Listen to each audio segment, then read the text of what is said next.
guys and a microphone. Two bald guys and a microphone. Two bald guys and a microphone. Two bald guys and a microphone. Hello, we're back, and some people been wondering where we've been. It don't matter, cause right now it's happening. Same station, new day and time slots. Content forever is flowing, we won't stop. Providing remedies for chemical brain freeze. And teaching reboot, stressing you believe. We're two bald guys and a microphone. We're glad to be back, it feels good to be home. Good morning. We are two bald guys and a microphone, and we are right here atop the what Tower? building? The tower? The Tunyon Tower? The Tunyon Tower, second floor Tunyon building, kind of right across from High top. Bulldog's Ale House. It's Yeah. been closed for a while due to water problems, and a lot of water problems out there, but a lot of great stuff going on in the world. And why are we here? Well, we are here because of the great support of our good friends over at Natural Therapy Wellness Center. www.mchenrymassage.com, 815-385-8190. John and his team are incredible. If you are stressed, they can help you be blessed. Massage therapy, reflexology, acupuncture, deep hot stone, deep tissue, sports, couples, whatever you think of. And hey, you know what? Mother's Day is Sunday. Ooh, what yeah. a great way to honor your mom or your wife. Make sure they get all the housework done. Make sure they get the yard cleaned up and whatnot by the end of day Saturday, so they can enjoy their day on Sunday. That's right. You know, you can bounce over. Well, it's a good thing Alice and April don't listen to this show. That's right. You can bounce over to our good friends at JH Events and Flowers. JH Events and Flowers, of course, will do that nice bouquet, floral arrangement. They've got artwork. They've got everything mom could ever want for Mother's Day over there. Yeah, check them out at jheventsandflowers.com. Any plans for Mother's Day to celebrate? You know, I was talking with Alice this morning. Of course, Mother's Day is the 12th. Her birthday is the 13th. So this is her weekend. I arranged it with the owner of the basketball company that I do some coaching for as a travel. We don't have any games this weekend, so that we can honor our mothers. So I said, "Hey, what do you want to do? You want to go walk through the botanical gardens?" She looks up. She goes, "Who the hell are you?" 9-1. That's right. Is he having a stroke? What's going on? Well, last year we were up in Appleton, Wisconsin for a soccer tournament. Yeah. This year we only have to go to Libertyville. There you go. But it will be the club that James plays for does not recognize Mother's Day as a national holiday. Yeah, that's soccer players. That is, and we'll be soccer game on Saturday somewhere in Wisconsin, and then Sunday Mother's Day, and she's happy. Yeah, when she's out supporting her kids and her grandkids, she is extremely happy. So yeah, as long as it's not in the rain. Yeah. She'll be fine. Rain in the cold, and that seems to be behind us for the minute. Yeah, that's it. Planting season. It is. Talked about. You said you had some good stories for planting season, metaphorically speaking. Right, those metaphorical seeds. As a lifelong coach, athletic coach specifically, we're planting seeds whenever we're coaching. And I'll never forget one day when those came up. The old Dominick's store was right next to my office with Edward Jones. And I'd go on a walkabout every day around 11. I'd walk through Dominick's, Kmart, Sears, Walmart was across the street before it was the U-Haul place. And it would just be a place to go out and meet people and and get my exercise in. And I was walking through Walmart, and I get a tap on my shoulder, and I turn around, and it's a big redhead I coached a number of years ago. His name was Brian. Brian gives me a big hug, which was strange because Brian wasn't a hugging kind of guy. He was, he's like, "Coach," he said, "if I would have listened to you, I never would have gotten the trouble I got into." I said, "Well, where'd you figure that out, Brian?" He said, "Sitting in jail." But he said while he was there, he was reflecting on all the stuff that wasn't soccer that I taught, the leadership stuff, the communication stuff. And he says, I just realized that, you were planting seeds. And I said, yeah. He says, what are you doing today, Brian? He says, I'm a construction foreman in Chicago. And he said, my life is good. He's married, a couple of kids, and his life's on the way. But it was from those seeds that I planted way back when. So many coaches are it's all about the win column. It's not about the win column. If you get the horses, that's great. Yeah. But that's more often than not, your role in these young men and women's lives is to help them learn to deal with life's challenges. Yeah. You know this from coaching as long as you have been, that in a single season, we face a version of all the obstacles we'll face the rest of our life in a single game sometimes. And learning to overcome those and work through those is a powerful piece. So those seeds that are planted, in my coaching practice, people ask me, what are your fees? How much your cost? He said, well, here's the deal. I'm a farm boy. I watched my dad buy the seed, go through the field 3 times and prepare it before he planted the seed. After he planted it, he went through it 3 more times before it's ready to irrigate. And then all summer long, we would be using siphon tubes. You're from Iowa. I think you know what a siphon tube is. Yes, sir. I know them intimately. And today they have these sprinkler systems. It's like turn a switch and the water falls. But you worked your tail off. And then once you picked the corn, it didn't go straight to market. It had to continue drying before it got to the point it was ready. So 12 months after you planted the seed, you saw a return on your investment. Yeah. And these seeds that we're planting with our children, with our athletes, with our employees, with our relationships, just the people we're in the chamber with, these seeds that we're planting, we never know when they're going to come to fruition.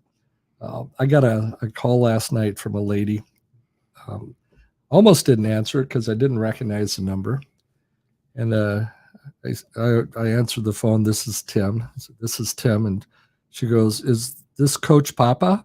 And I go, yes, it is. Why? He says, well, Tom said you were the very next call I should make. And I go, well, why did Tom say that? She goes, well, I'm dealing with long-haul COVID or whatever they talk about, that kind of a brain fog that people get into. And that's one of the things we're finding with the brain training that is helping people. And I planted that seed at a networking meeting, and it turned into a referral where a lady called. And Tom emphasized it to the point. Tom's done some work for us over here as well. And it's just, what kind of seeds are we planting, right? Are we planting? Well, let me ask you, are you planting seeds for success? Or are you planting seeds for harvest? Or, you know what I'm saying? So when you plant that seed, what are you hoping that comes about? Well, it's kind of like having a sack of seeds that you don't know what the plant is. Yep. And you throw the seeds out on the soil, and it might be an apple tree over there. It might be an alfalfa plant over there. You have to know, Johnny Appleseed didn't walk around with a bunch of pears. Yeah. He planted apples. And you have to know what seeds you're planting.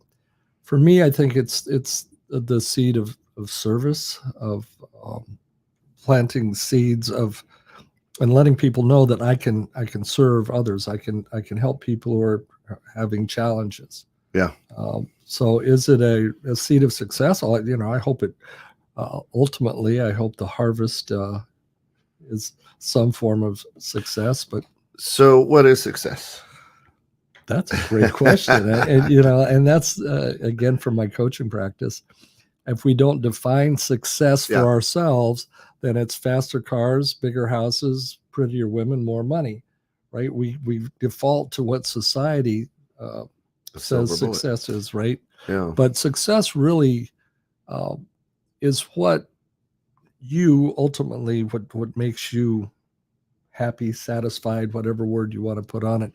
I had one individual who went on mission trips every year to Haiti, a couple of them, like 2-3 weeks a year to Haiti.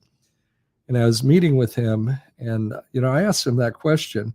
He said, success to me would be taking my wife on a vacation. He says, I take her on these mission trips for 20 years, Yep. but she'd like to go somewhere just on a vacation. And so what I asked him, I said, who pays for these mission trips? He said, well, we do. I said, have you ever thought of having a fundraiser and letting others who can't go on the mission trip help support you on the mission trip? And then maybe you'd be able to take your wife on vacation. He goes, oh, I can't ask people to do that. I'm like, why not? I said, I think people, I'd want to support you because I can't go there myself. I don't know if I have the desire to go there, but you do such good work. I'd like to support it. So he did that. He raised enough money, not for 1, 2, but 3 to 4 annual mission trips, plus saved enough money. He was able to take his wife on a vacation to Hawaii. When he came back, he was just beaming. Yeah. Success for him was taking that trip. And everybody's definition of success is a little bit differently. Well, what if, and I was talking with Brian Bond of Aegis Solutions yesterday, and he said, let me lay this out there and tell me your thoughts. Success is getting what you want.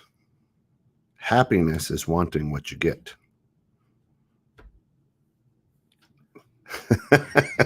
Okay, right? Dive into that a little bit.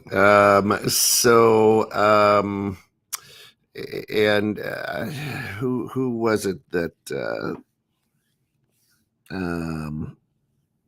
7 Habits of Stephen Covey? Yeah, so it wasn't Covey, but it was how about the Think and Grow Rich? It was Napoleon Hill. Yeah, Napoleon Hill. It was one of those guys. It's one of those two, I think. Robert Kiyosaki. No, Think and Grow Rich was Napoleon Hill. Yeah. Anyway, it was one of those guys, and that was the question that they asked. Or what they formed is success is getting what you want. Happiness is wanting what you get, because you can be successful when you get what you want, right? Whether it's a goal, whether it's a car, whether it's a house, whatever, right? That's success. I was successful in achieving it. But true happiness comes from, wanting what you get, right? Instead of getting what you want. And so I think when you're planting those seeds, you're planting those seeds in people for happiness, right? Because you were happy when that young man came up and told you that, right?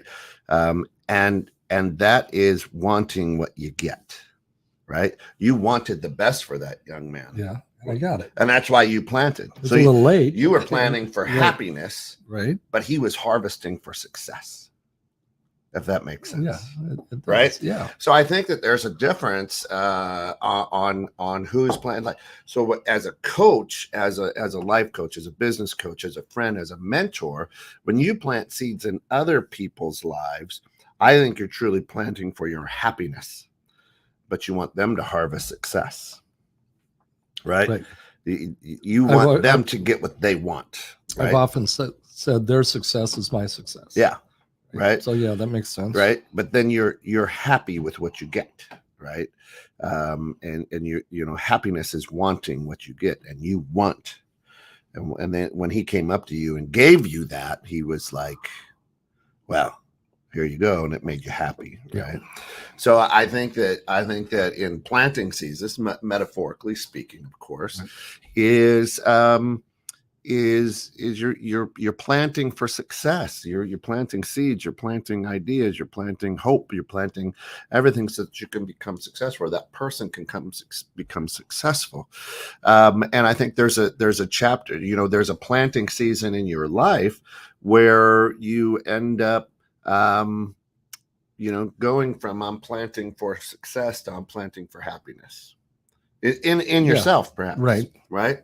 Well, what do you mean? Well, as we're young and we're in our 20s and 30s, we want to conquer the world. We want to climb the ladder of success, right? We want to be that person. Hey, Phil, good morning. And so we plant seeds, or we gather, we believe we're planting seeds because I want that success. I want to, everybody wants to win. It's the American dream. And then I think there's a season in your life where all of a sudden you go, you know what? I want to be happy. I want to be, satisfied. There was a time, and maybe in 2018, 2019 is when I understood to start planting seeds for happiness, right? I stopped living in and buying into, Shana, good morning. I stopped buying into other people's narrative and definition of what success was, right? Success as we grew up was, hey, go to school, get a degree, engineering, something like that, and work 30 years for a major company and then retire. Get an iWatch. Right. Get your gold watch and away you go. So, and that's what we all, hey, are you saving enough for retirement? Well, what if you created a life you didn't have to retire from?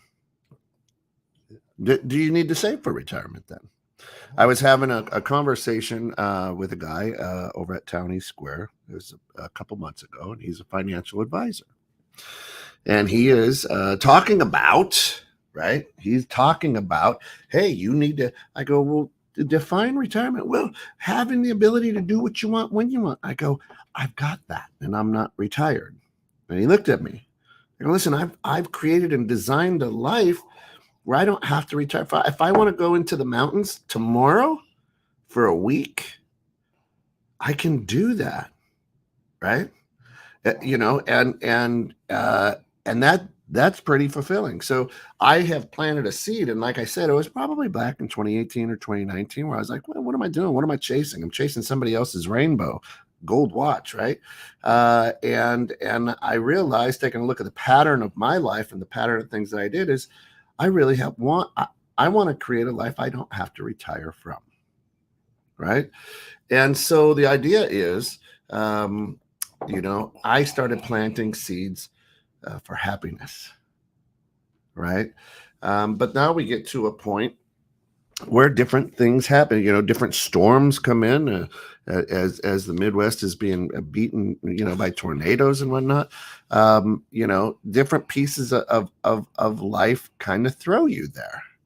So you're like, wow, my parents, 82 and 83 years old, told the family that they're selling their house and buying an apartment condo that is connected to the hospital, that's connected to the nursing home, that's Okay. and it's an independent living one, right? But okay, what do I know? I remember the nursing home my great grandfather was in. And the smells, right? Oh my Yeah. God. Then I remember the convalescent center that my grandfather was in when he had Alzheimer's.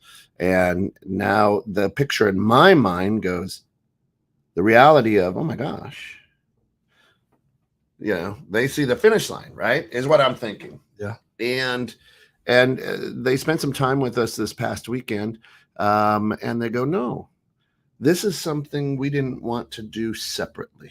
Because a lot of couples, Right. Somebody passes or is put into, and then one person has to take care of the estate or downsize, all this good stuff.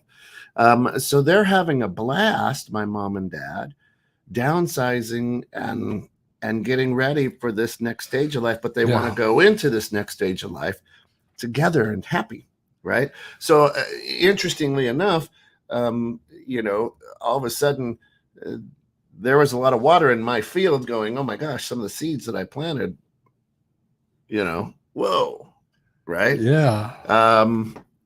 But then to talk and find out with my parents, like, no, they wanted to have this fun together. They wanted to share in this joy as they have, they went to high school. They're high school sweethearts.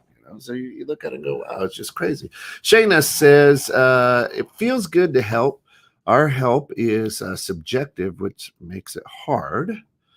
And success is gaining authority over self. Okay. Describe that for me. Authority over self.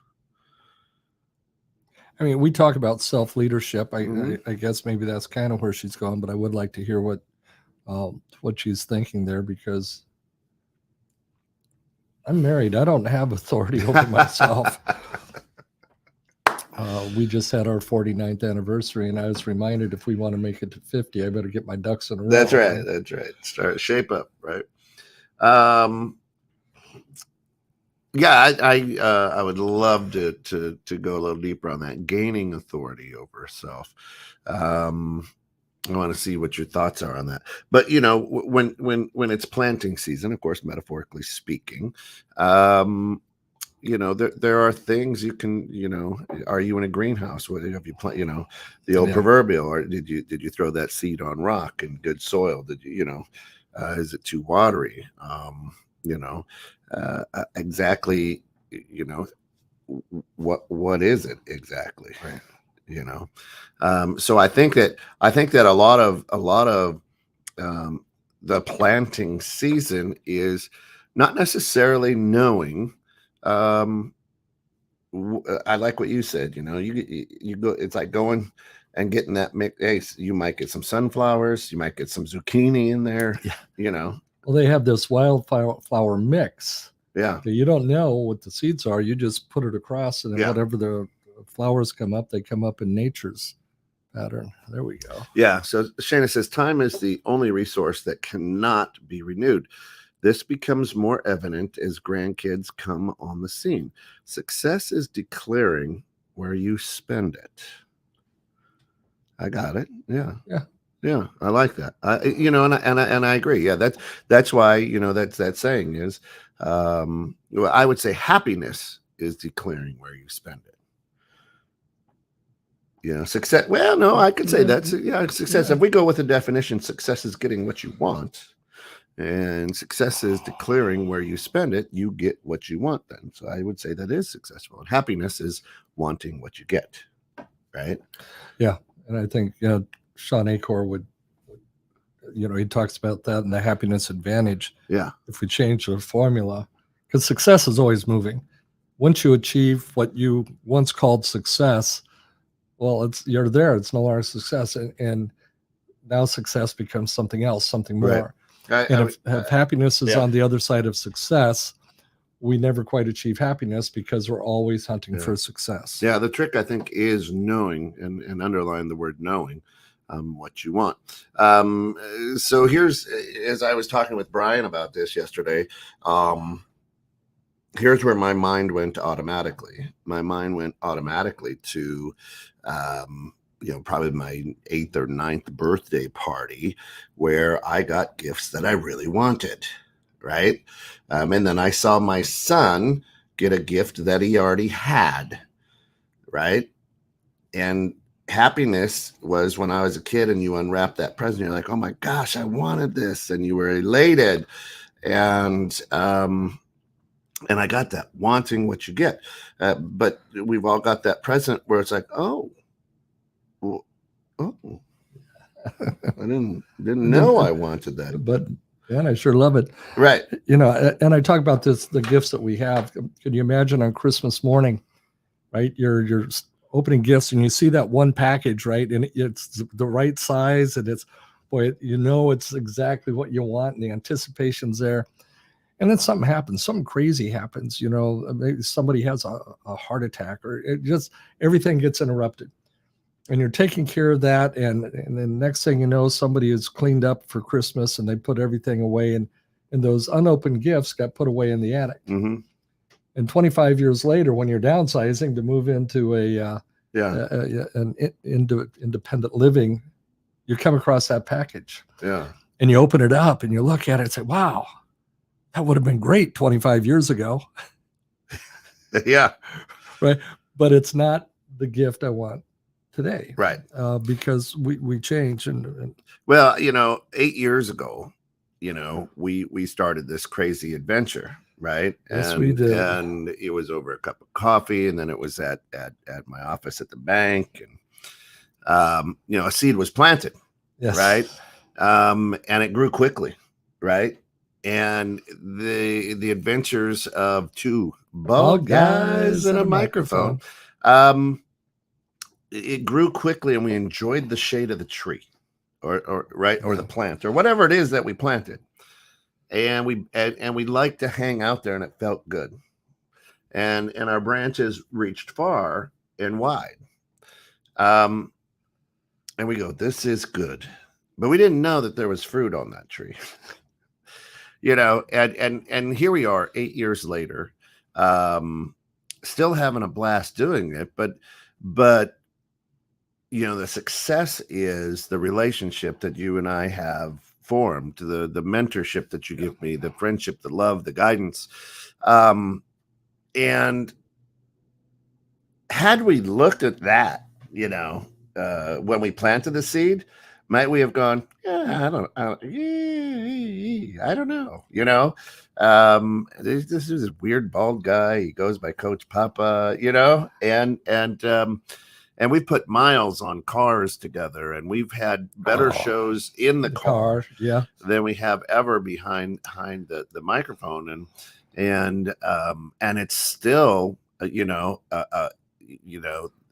this is still in my heart, and so we kind of look at it, when we planted this seed, and we continue to plant because we have ideas and we see things. We go, that'd be a great show. We give each other a call. Hey, and then when Wednesday comes around, we had forgotten what it was.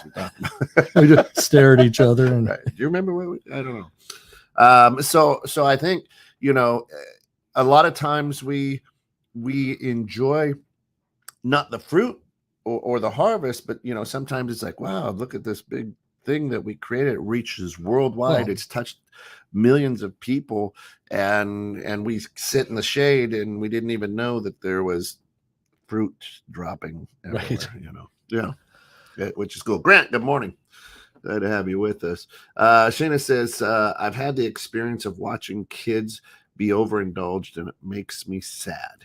Half the fun is the one. Yeah. That's really that's that happiness is wanting what you get, right? One of the things my wife struggles with is allowing our children and now our grandchildren to struggle, because it's in the struggle that they grow and they get stronger. She wants to, save them from every little pain. And I sit back and just love watching them go through the struggle and figure out how they're going to get through that. Yeah. And it's amazing, how a 2 or 3 year old overcomes a challenge in his life. Now 17 and 18-year-olds, how they overcome these challenges.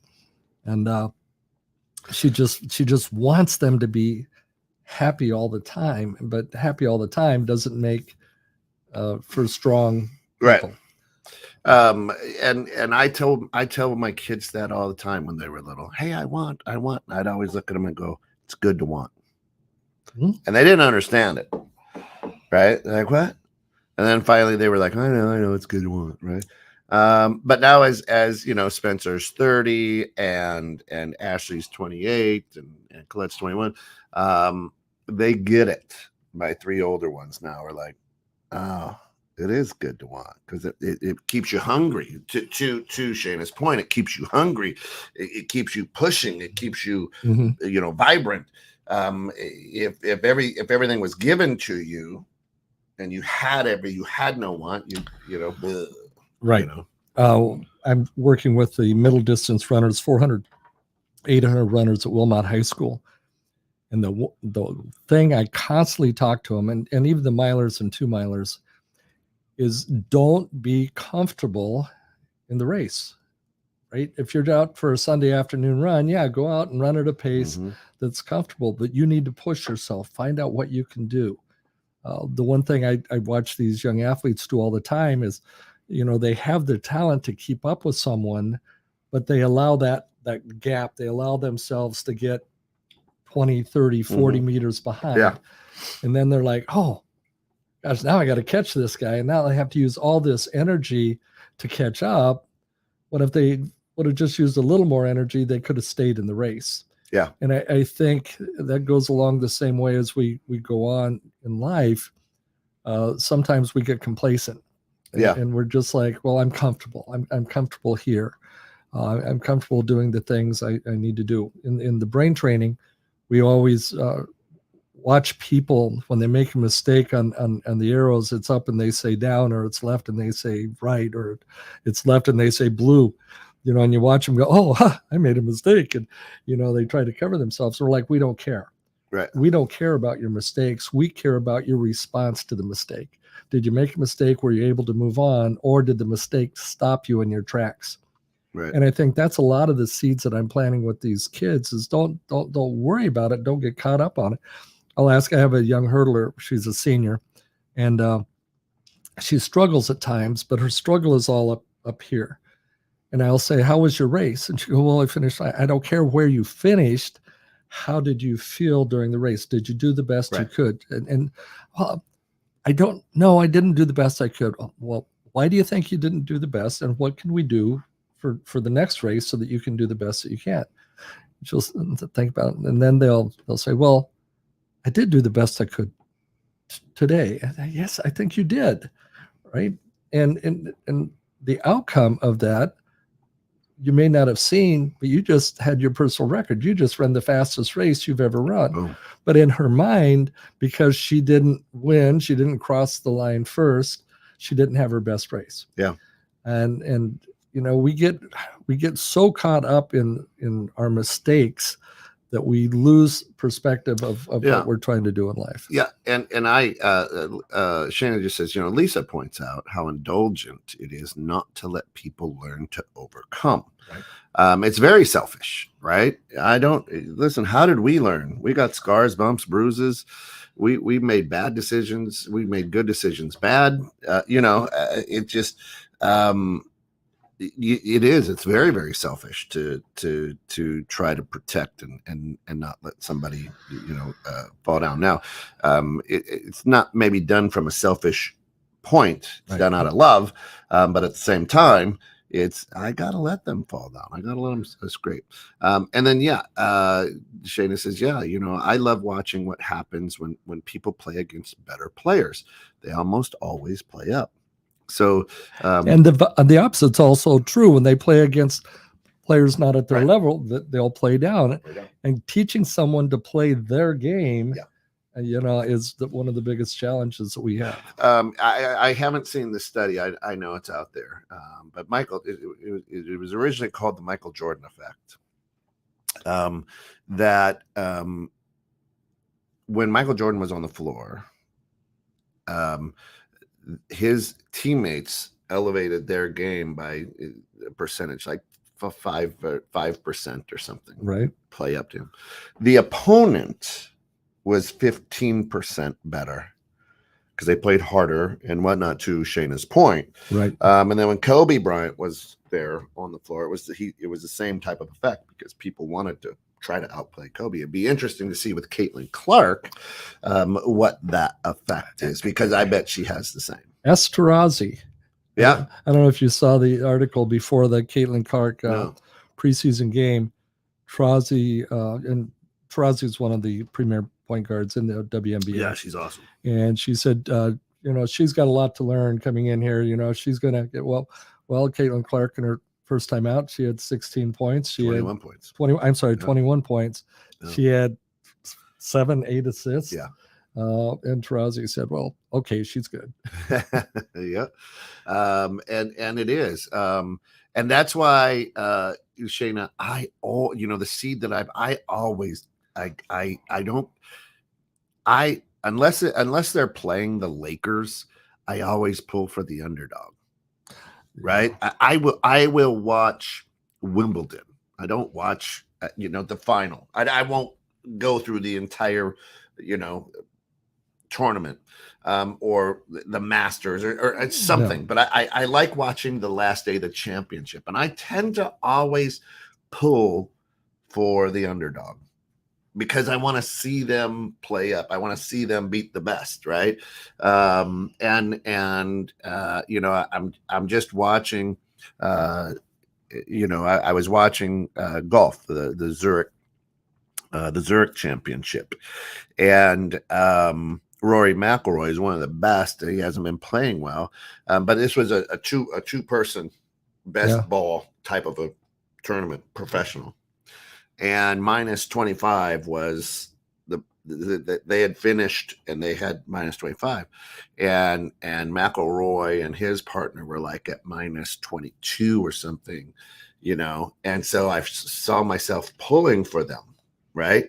And pulling for them, and then they by the 18th hole they had tied the score, and then they went into a 3-hole playoff, and then they were probably better players, McIlroy and his partner, but they came from behind that day, so I was pulling for them, and they ended up winning, right? And I love to see that resilience, the seeds that are planted, the seeds that they planted the night before, especially in sports, is like, hey, we're down 2-1, and you see that seed planted. And how do we overcome? How do we?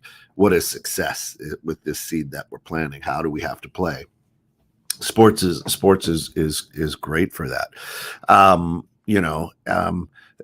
You can take a look at on a national level, right? Seeds that have been planted. The unfortunate events of some of these protests on college campuses due to the issues over in the Middle East, right? I'm trying to I'm trying to weed these seeds very, very sensitively here. And I'm saying unfortunate, and because we live in a great nation, you have the right to peacefully demonstrate. Some of these have not been peaceful, but here you are. You have dreamed of, busted your ass, and you are your family's first college graduate. And you have your family, your grandparents, your mom, your dad, and they're going to be so proud to watch you walk across that stage and grab your diploma because you are the first, and it's robbed from you because of seeds that were planted. Right. Because now these colleges are going, we are not doing this. They're not having a ceremony. You'll get your diploma mailed to you. Yeah. Okay. So here is your dream that got tangled up in somebody's weeds, or whatever they planted, right? Yeah. And now your seed of success is stolen because of the seeds of somebody else planted and choked you out, right? Yeah. And that's tough, and we see that a lot. And I'm not condoning anything, right? And you have the freedom of speech, and you can peacefully protest, but when it goes beyond that, for reasons that a lot of these weeds don't even know, right? Don't even understand, and when it's sad. Well, to move back into NCAA, Florida Athletic Union last year, right? They were a Cinderella team, and they were playing with this passion that was, to me, off the charts. And then they achieved way over what the world thought they should achieve. This year, they qualified again for the NCAA tournament. But I don't know if you watched any of their games this year. They didn't have that same passion that they had last year, and they exited Florida FAU. Florida Athletic Union. Yeah. Last year nobody knew who they were. They went to the late Final Four or something. Yeah, they were great. Yeah. And then this year it's just like, well, the seeds, they had no expectations last year.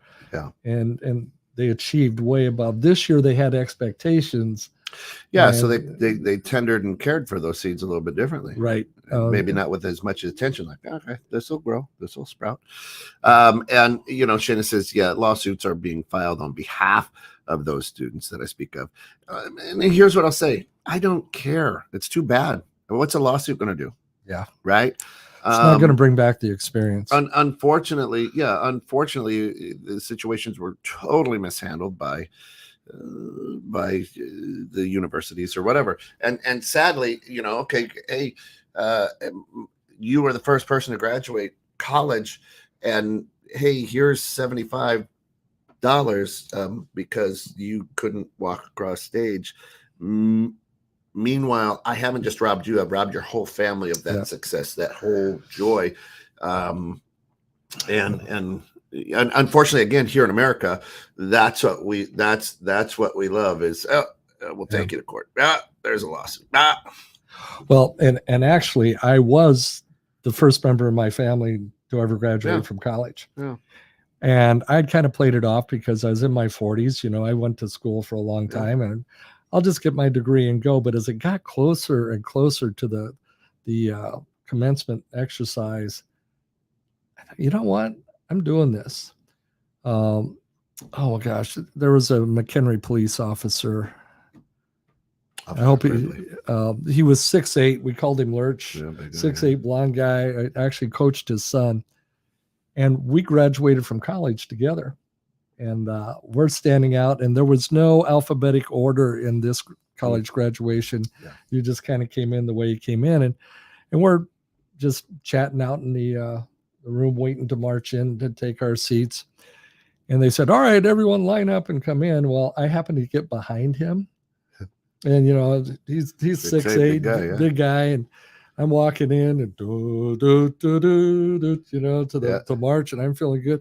And I'm looking for my family. I get my family's looking all over for me, and they're like, "Where is he?" And I'm like, "I'm right here, I'm right here." I'm behind. It was an incredible experience, and that experience I can relate exactly to what you're saying, because there's a moment in time. We have there's a saying in the military that those who do not study history are doomed to repeat it. Yeah. And unfortunately, if we go all the way back to Kent State, where during the Vietnam era, were the first riots that had interaction, people shot and killed, unfortunately.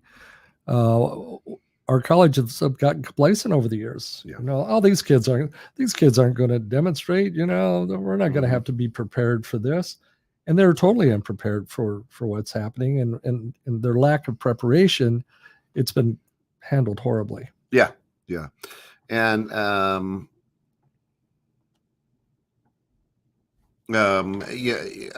Shanna says it is the only way to prevent a repeat performance. It's not about the topic of the minute. I think she's probably referring to the lawsuits. And well, we here in America, no matter what, usually have a way of repeating stupid performances, regardless of what the law says. Because we can get into we can go down a whole rabbit hole that we dropped our seed in to try to find this. But the truth of the matter is when you're planting season, you're planting a seed of hope. Right. And metaphorically speaking, is you're planting that seed of hope. Right. And there are a lot of things that you can work hard for. And we're not talking about the harvest. We're talking about planting the seed, watering it, caring for it, looking after it, making sure it gets the right sunlight. If you watch one of my favorite shows on Discovery Plus is Homestead Rescue with the Rainey family out of Alaska, and they go into people who live off the grid and homestead who are struggling. And a lot of times you see that they don't have a good garden, or they're, on a side of a mountain and they haven't figured out how to do a greenhouse. There's a lot of things, right? But as we talked about this, I think, you take a look at the people who are in the desert, and how do they grow food in the desert? What seeds are they planting? And then the idea is, to Shayna's point about not repeating it, is I don't keep putting the same seed in the hard soil. I decide to build a raised bed and put different mulch in there, and perhaps a greenhouse to control temperature year round, so that I can harvest what I plant, right? And I think when we're talking about metaphorically speaking, the planting season is, you may have in your long history have planted the same seed several times, and perhaps you planted it in the same spot, right next to a seed that sprouted well, right, and you're like, this doggone thing has not, have you found that it's easier to work with people, coach, or even yourself, to go, you know what, I got to put this in a different pot? Yeah, I've had a few over the years that I've had to actually fire the client, let them go. Yeah. Because the seeds I'm planting aren't taking hold. You're not doing what I'm coaching to do. I don't need you paying me for, I'll take your money if you want to just give me your money, but unless you're going to take the advice that I give you and apply it to, we're pretty much done. Yeah. On the flip side of that, I'm working with a young man right now who's just taking like every word I say and applying it, and his sales are up. He's a pharmaceutical sales guy, and his sales are up 30% in the month and a half I've been working with him, because he's actually taking the things we're talking about and applying them. Yeah. And we're letting each one of those things grow and before we plant the next seed. And it's so much fun, and it gives me that sense of success, happiness, whatever you want to call it, in watching him do the things and knowing that some of the tried and true methods still work when people actually use them. We've been planting seeds since 2016. Yeah. We've been planting seeds. Some of the shows that we had over in Harvard were, just off the charts, bringing rancher legendary. And, I'll never forget the morning casual pitch showed up with like his entourage. Yeah. And Dr. Casual 6 Pitts, in the morning. He's just doing wonderful things. And he shows up with 2 or 3 big guys with a bunch of bling on, and they came in and just kind of stood in the back, and he's been on the show several times since, and one of the great guests. But watching his success has been such a joy. And it all started with two guys and a microphone. Shayna says, you need to know the dirt you plant in. University is very different from students being drafted. Oh, absolutely. Absolutely. Unfortunately, there have been seeds planted in the Americas that you just like, hey, let's try it. I don't know why I'm doing it, but 3 of my best friends are doing this. A lot of what, is happening, sadly, is especially at universities, to your point, which we would consider places for educating, right, is how uneducated, a lot of those seeds are. Well, in life, they can't really call it common sense anymore because it isn't common. That's right. But good sense would, just doesn't dictate anymore. No, it doesn't. One of my favorite little stories I'll use during my talks is 3 frogs are sitting in a log, and one decides to jump off. How many are left? And most people will say 2, but the answer is 3. He only decided to jump off. He never took action on that decision. Yeah. And then you ask it again, 3 frogs are sitting on a log, one decides to jump off, and he does jump off. How many are left? And people will say 2, but no, the answer is 0, because when a leader takes action, everyone else follows. And in leadership, unfortunately, when you get a leadership, and being a career National Guardsman, civil disturbance is one of the things that we trained against. And you have to identify who the person is that is, leading this effort, whatever it is, and then separating them from the crowd. And once the leader's off and out of the picture, then most of the time the crowd will begin to disperse, because most of them, they don't want to be there. They're not comfortable being there, but their friends are there and they're just caught up in the moment. And today, the people who are running these or battling these are not following the simple protocols for disbanding and just go, let's just go arrest everybody. Well, yeah. And a few years ago, people taking over a building was called an insurrection. Never mind. Never mind. Anyway, we don't discuss those things. We'll edit that out. So anyway, I think that planning season is huge, and there's not necessarily a day. We look at spring. Right now here in the Midwest, you're seeing plows and planters and everything in the fields, right? And that's planting, right? I mean, we know it's planting season. It's always fun to watch what's going in the field this year. Is it corn? Is it beans? Is it corn? Is it beans? Is it wheat? So a lot of what is happening, that's why we kind of wanted to talk about it, was, January 1 is the ultimate planting season, right? Oh, this year I'm gonna, right? People's birthdays ultimately are good planning seasons, because there's new hope. There's how do we do this? And so the idea of planting is, I think you got to keep planting. You got to throw a lot of seed down, right? You have to get excited about getting dirt under your fingernails.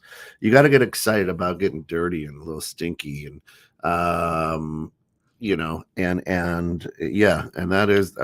are the most dangerous ones, the psychological ones. And that's why planting seeds is so important. Because if you have hope, if you have a desire, some of the best inventions in this world came from a seed that was planted, from somebody who didn't necessarily think. So wouldn't it be great if we'd have a candle that would never go out? Yeah, right.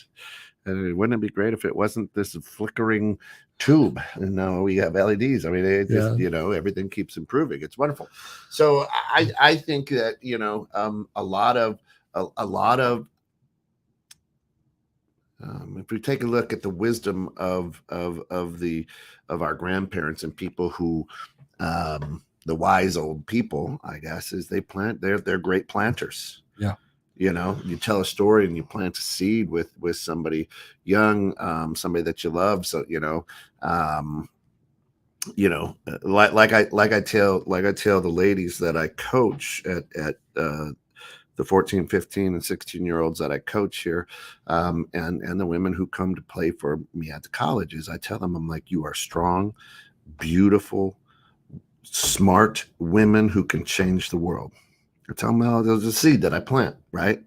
And I'm going to love that when one day these women have changed the world, right? Because they're smart, strong, beautiful, intelligent, and I think that's a seed that, unfortunately at 14, 15, 16 and 18 to 22, I don't think it's too late, but I wish that somebody might have planted that seed when they were younger as well. I had a goaltender a number of years ago by the name of Teddy Helinski. Teddy would say 100 times a game, pick him and stick him, no more than 3. Pick your opponent, stick with them, be no more than 3 feet away at any given time. when everyone on the field does that, we perform well. Yeah. And you'd see one person off and he would shout it out, stick him and pick him, no more than 3. He just recently completed his master's degree and is being promoted to lieutenant colonel in the Army. Yeah. And watching, those seeds of success I planted so many years ago on the soccer field grow into fruition has been it's just a blessing. Yeah. Shana says, you said the word vitality, and that's what I think makes life great.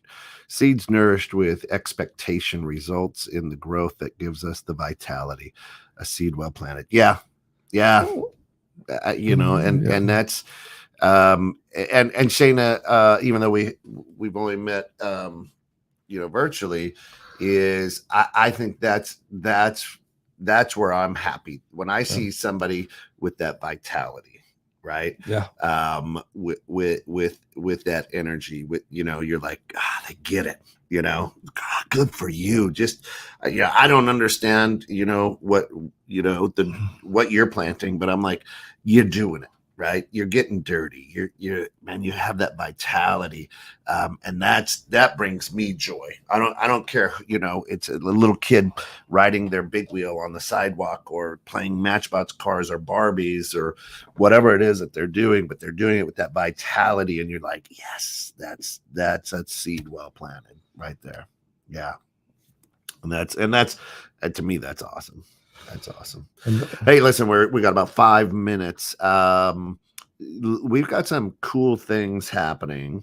You might recall, it was in February. It was right around Valentine's Day. And we had Dr. Jeff on. We did. Chiropractor, and Dr. Jeff is going to be joining the 216 Creator Studios on Wednesday. It's going to be called Wellness Wednesday with Dr. Wells. I think he's going to bring some neat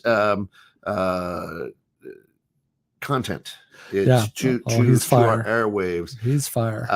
And I think it's going to be a brilliant show.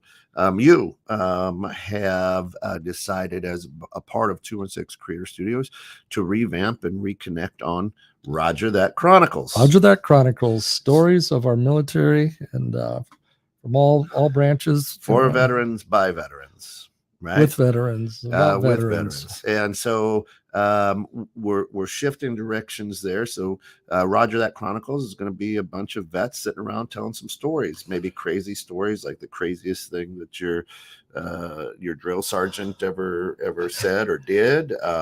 There's going to be other things that you guys. Who's going to be joining you on that show?